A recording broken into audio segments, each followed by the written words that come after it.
यहाँ के एक स्कूल की टीचर हमारे पास आई थी, उन्होंने कहा कि जी आपने हमारे बच्चों को, वालिदैन आगे कहते हैं कि आऊज़ु बिल्लाहि मिनश शैतानिर रजीम, बड़ा मुश्किल किस्म का लफ्ज़ आप सिखाने पे लगे हुए हैं, तो बाद में सीख जाएंगे खुद ही 2-4 साल के बाद, अभी क्यों आप इन्हें सिखा रहे हैं। यूनाइटेड नेशन डेवलपमेंट प्रोजेक्ट का एक सेमिनार था, तो उधर कोई 17-18 स्पीकर्स थे, तो सारे लिबरल्स थे। गलती से उन्होंने मुझे भी बुला लिया बतौर स्पीकर 2 साल पहले।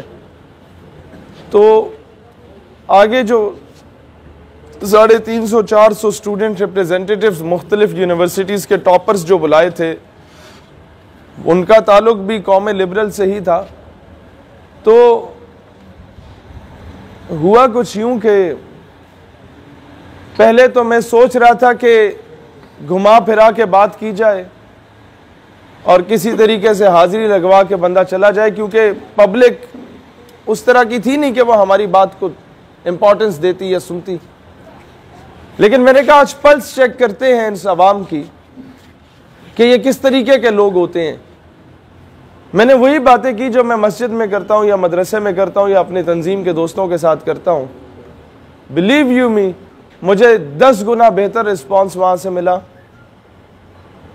और जब मैं वहाँ से जाने लगा तो वो मॉड स्कॉट्स खवातीन भी वो ऑटोग्राफ जब लेने आई, मैंने कहा बहन तुम्हारा तो हुलिया बता रहा है कि तुम्हारा नज़रिया उस लिबरल साहब जो मुझसे पहले खिताब कर रहे थे उनसे मिलता जुलता है, तो आप मुझसे ऑटोग्राफ क्यों ले रही हैं। तो उसने कहा भाईजान कसूर तो अड्डा है, तुसा कभी सानू अप्रोच किया है, आप तो हमें लिबरल कह के नज़रअंदाज कर देते। एक यूनिवर्सिटी जहाँ पर मुझे दाखिला भी नहीं मिला था, इतने मेरे मार्क्स नहीं थे, वहाँ हम लोग 2 मरतबा बतौर मेहमान खसूसी गए उसी डिग्री में। वहाँ पर 1000 एंड अबव मार्क्स लेने वालों को पूरे पाकिस्तान की क्रीम को इकट्ठा किया जाता है। वहाँ जब हम महफ़िल गुफ्तगू हुए तो पब्लिक से, उस अवाम से, उन नौजवानों से अल जिहाद की सदाएं बुलंद हुई। एक अजीब सी कपकपी तारी थी पूरी यूनिवर्सिटी की एडमिनिस्ट्रेशन पे कि होने क्या जा रहा है यहाँ पर।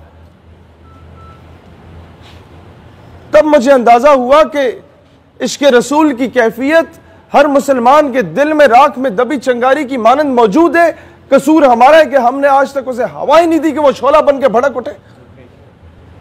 हम लोगों ने उन जगहों पे जाके उन्हें अप्रोच ही नहीं किया। और लिबरल माफिया इसी तरीके से बैरूनी ताकतें उनमें घुसी हैं और उन्होंने पूरे सिस्टम को हाईजैक किया है। आपके मुस्तकबिल का आर्मी ऑफिसर वहां से निकल रहा है।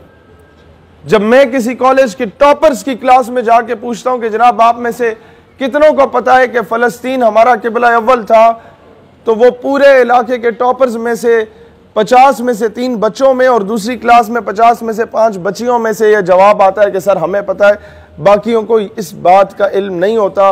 और ये वो टॉपर्स हैं जो मुस्तकबिल में आपके आर्मी ऑफिसर होंगे, जो मुस्तकबिल में आपके असिस्टेंट कमिश्नर होंगे, जो मुस्तकबिल में आपके MNA होंगे, जो मुस्तकबिल में आपके मिनिस्टर होंगे, जो मुस्तकबिल में आपके साकिब निसार जैसे टाइप के जज होंगे।